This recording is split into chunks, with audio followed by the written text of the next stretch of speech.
I'm Riley, 32, and honestly, I never imagined my perfect little suburban life would fall apart like this. You know those picture-perfect Facebook highlights everyone shares? That was me and Arnold, high school sweethearts turned marriage goals. We had everything down to a routine. A cozy 3-bedroom house in a nice neighborhood, weekly date nights at Longhorn, and matching Christmas pajamas with our daughter Lily. Basic? Maybe. But it worked. Even if things with Arnold had become a little predictable. Then Michael moved back to town. I should probably mention Michael is my ex from college. We dated for 2 years before things fell apart. He was chasing his career, and I wasn't ready for the whole power couple lifestyle. When his friend request popped up on my Facebook, I accepted without a second thought. I mean, we're all adults, right? Michael was completely respectful, always asking about Arnold, even trying to befriend him. Who does that? Most exes are toxic, but not Michael. He'd comment on our family photos saying how happy we looked. He even invited Arnold to play golf, just being genuinely nice. At first, Arnold tried to act cool, but I'd catch his subtle reactions whenever I laughed at Michael's comments or mentioned running into him at Target. He started dropping hints. Don't you think it's weird how often he's around? Or, maybe we should set some boundaries. I just rolled my eyes. Seriously?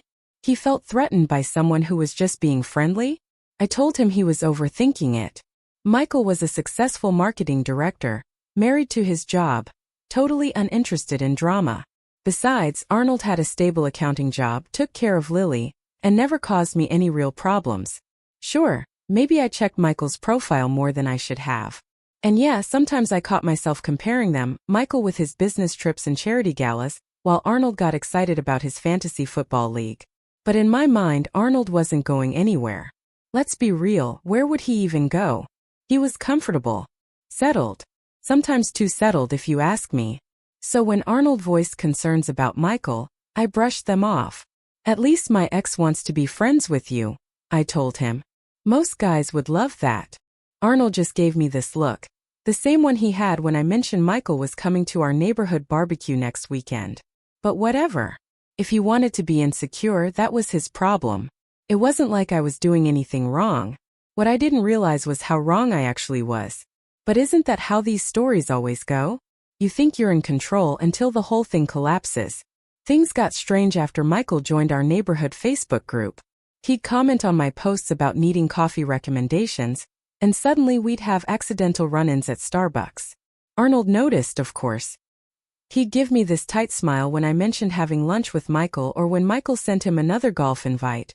One Arnold always found an excuse to dodge. It's like he's trying too hard. Arnold said one night after Michael sent him another friend request.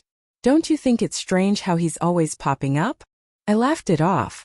Oh my God, you're being so paranoid. He's just being friendly. Most guys would kill to have their wife's ex be this cool about everything. But Arnold wouldn't let it go. He pointed out how I dropped everything to answer Michael's texts. Even during our family movie nights. How I somehow worked Michael into every conversation, his promotion, his new car, his charity work. It was getting annoying, honestly. Sorry, my ex actually did something with his life while you're still working the same job you got straight out of college. The real drama started when Michael posted about needing a +1 for a charity gala he was hosting. I commented something harmless like, "Sounds amazing. Wish I could help." Next thing I knew, Arnold was grilling me about boundaries and respect in our marriage. You really don't see what you're doing, do you? He asked, looking at me like I was a puzzle he couldn't solve.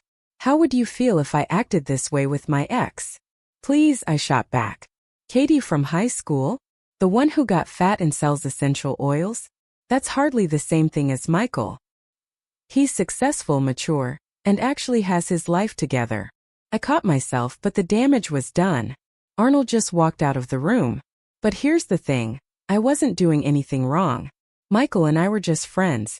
So what if we had inside jokes? So what if I saved his funny Instagram posts? So what if I dressed up a little nicer when I knew I might run into him at the gym? Arnold was just being insecure, and honestly, his jealousy was making Michael look even better in comparison. You've got to understand, I told my best friend Sarah over wine. Arnold's making a huge deal out of nothing. Michael's just being nice. He even invited Arnold to his fantasy football league. It's not my fault Arnold's too intimidated to accept. Sarah gave me a look, the same one I've been getting from a lot of people lately. Riley, are you sure this is about Arnold being insecure? Because from where I'm sitting. I shut that down real quick. From where you're sitting what? I'm married, aren't I? I chose Arnold, didn't I? If he can't handle me having a friendly relationship with my ex, that's his problem. Looking back, I should have paid more attention to those looks people were giving me. Should have noticed how our mutual friends got quiet when I brought up Michael. Should have seen the writing on the wall when Arnold started staying late at work, hitting the gym, caring less about my opinion.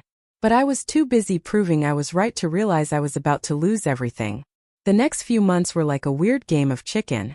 Arnold worked late, spent more time at the gym, barely reacted when I mentioned Michael. And Michael, he kept showing up. Everywhere. Sending Arnold long messages about wanting a real friendship. Inviting us both to every event he hosted. It was like he was trying to prove something, being the perfect gentleman while Arnold grew more and more distant. I became more daring with my Facebook posts, sharing Throwback Thursday pictures from college, of course ones where Michael and I looked incredible together.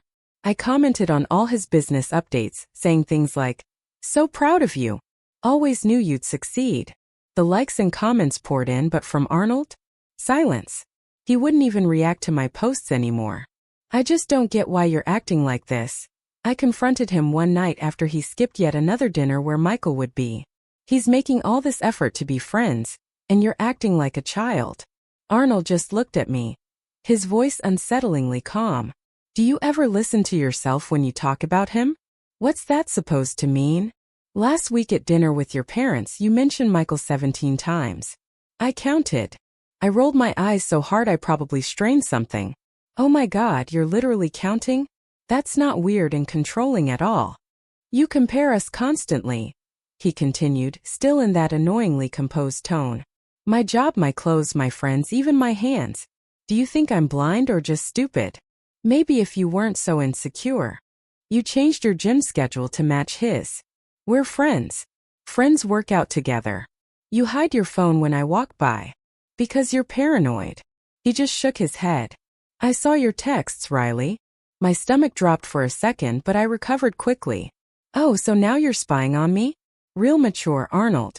This is exactly why Michael is so much more. I caught myself, but Arnold's face told me he had heard the rest anyway.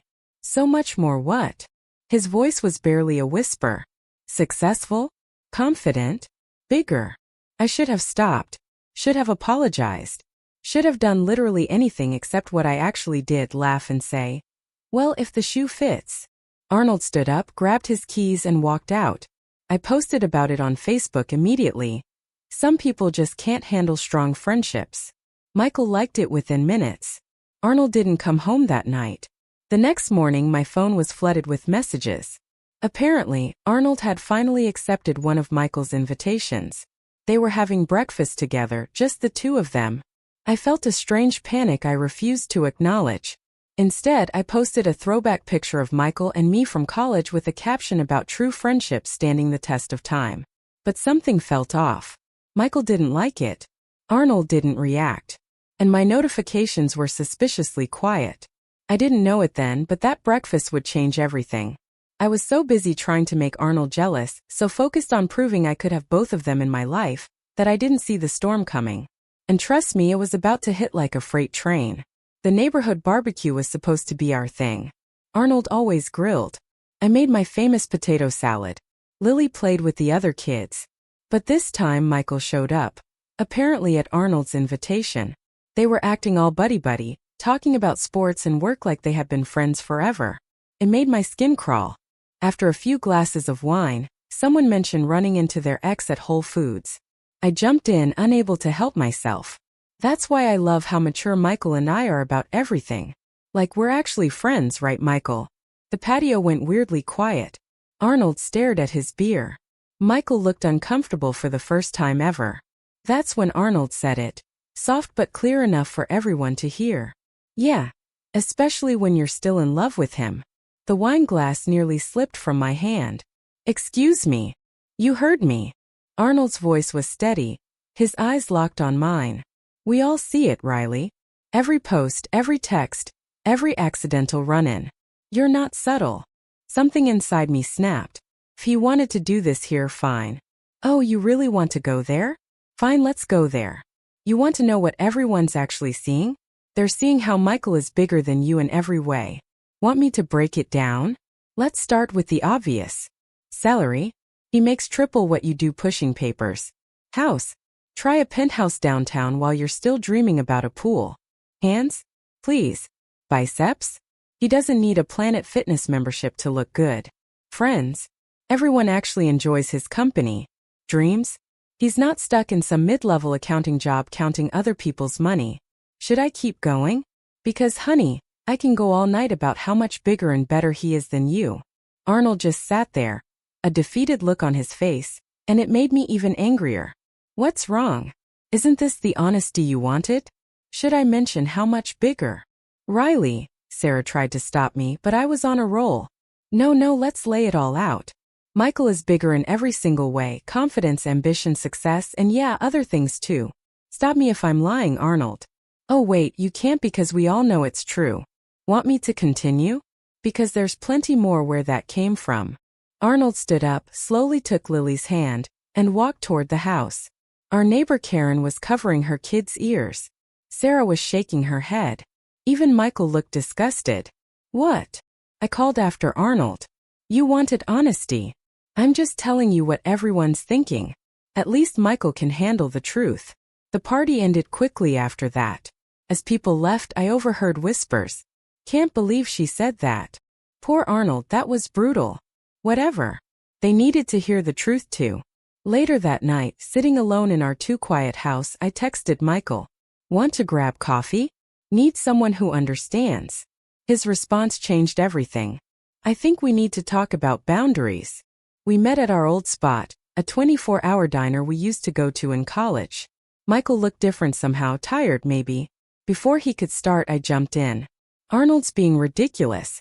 He pushed me to say those things. He never understood me like you do. I reached for his hand across the table. Remember how good we were together? Michael pulled back like I had burned him.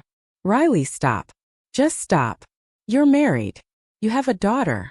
And you just humiliated your husband in front of your entire neighborhood. He deserved it. He's the one who... No, Michael's voice was firm. He didn't deserve any of that. And honestly, I feel partly responsible for this mess. I laughed, trying to play it cool. What mess? We're just friends, right? Are we? Because friends don't do what you did tonight. Friends don't constantly compare their husbands to their exes. Friends don't orchestrate accidental meetings or send flirty texts at 2 a.m. I've noticed the way you gaze at me, Riley, the remarks, the nostalgic photos, the relentless urge to prove something. And I let it slide because honestly maybe I enjoyed the validation. But after witnessing what you did to Arnold tonight, I can't be your fallback plan or your confidence boost anymore.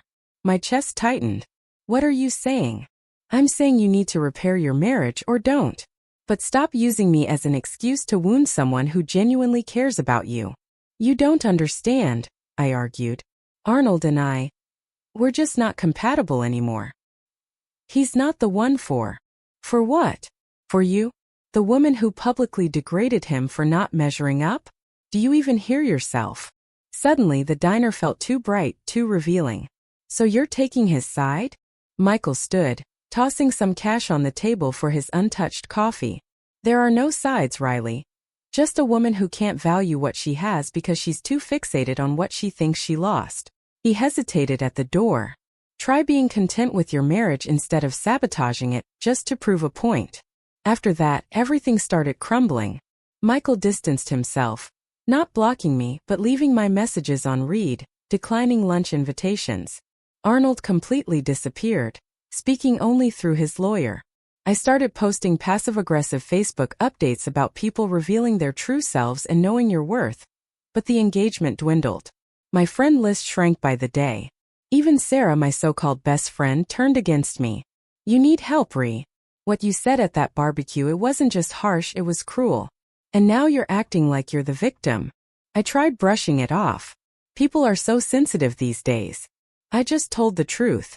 The truth. She looked at me like I was delusional. The truth is you're still fixated on your ex, and you just demolished your marriage to prove some bizarre point. And for what? Michael doesn't want you either. That stung. But instead of admitting she was right, I dug in deeper, posting more throwbacks, sending more messages that remained unanswered, trying to coincidentally run into Michael at his usual spots. But he'd altered his routines. Meanwhile, Arnold's lawyer sent over divorce papers, and suddenly, this wasn't just some game. It was real. And I was losing everything. I assumed I'd at least get the house or full custody or decent child support. But karma? Turns out it's very real. The judge took one look at our case and practically laughed me out of the courtroom. Apparently, my Facebook posts were excellent evidence of emotional manipulation. That barbecue meltdown? Half the neighborhood provided statements. My friendship with Michael? The timestamps on those late-night texts didn't exactly help my case. Now, I'm stuck in a tiny two-bedroom apartment while Arnold was granted primary custody of Lily. The child support barely covers groceries since he proved himself to be the more stable parent. I get supervised weekends, supervised like I'm some kind of danger. Meanwhile, Arnold's thriving. He got promoted to senior accountant, bought a house in that upscale development near the top-rated school, and started dating a stunning yoga instructor named Emma, whom Lily absolutely adores. She makes the best chocolate chip pancakes, Mommy, Lily told me last weekend. And she helps me with my math homework. She says Daddy's really good at numbers too. Yeah. Twist the knife, universe. Michael keeps things civil when I see him at school functions, but there's an undeniable tension. He's dating a pharmaceutical rep who looks like she stepped off a magazine cover. They do couples CrossFit or something equally nauseating. I heard from mutual friends that he told someone, Riley taught me a valuable lesson about respecting boundaries. Cool. Glad I could contribute to your personal growth, Michael. Everyone says I got exactly what I deserved. Sarah straight up told me, you chose chaos and lost everything. Even my own mother sided with Arnold, saying, he's such a wonderful father, and Lily is lucky to have Emma in her life. Even my therapist, whom I only started seeing because the court recommended it, keeps pushing me to reflect on my behavioral patterns or whatever. But here's what they don't understand. I pushed Arnold to be better. Those comparisons to Michael? They motivated him. That explosive barbecue argument? It finally forced him to stand up for himself. If he had just been this version of himself when we were together, confident, successful, actually challenging me, I wouldn't have kept looking back at what I had with Michael. The worst part? I saw them together last week at Lily's school conference. Arnold and Emma looked like the perfect Instagram couple. He'd lost weight, had a sharp new haircut, wore clothes that actually fit. He seemed bigger somehow. Not physically, but like he occupied more space in the world.